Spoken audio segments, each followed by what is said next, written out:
Di po tayo naniniwala sa sinabi ng Vice Presidente. Ang Pangulo, uulit-ulitin natin na siya po ang nagpaumpisa ng pag-iimbestiga na ito.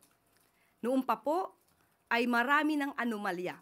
Since 2020, sinabi na po natin na marami na pong ghost projects pero wala pong ganitong klaseng pag-iimbestigang nangyari.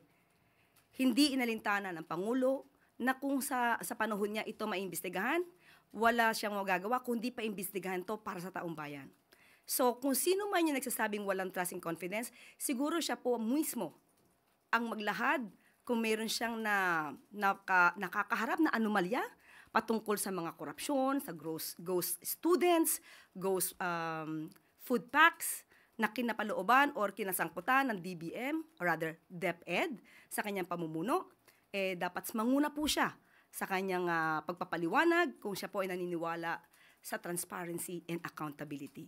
So sinabi po natin, huwag magmalinis ang hindi malinis at huwag magpakabayani ang hindi bayani.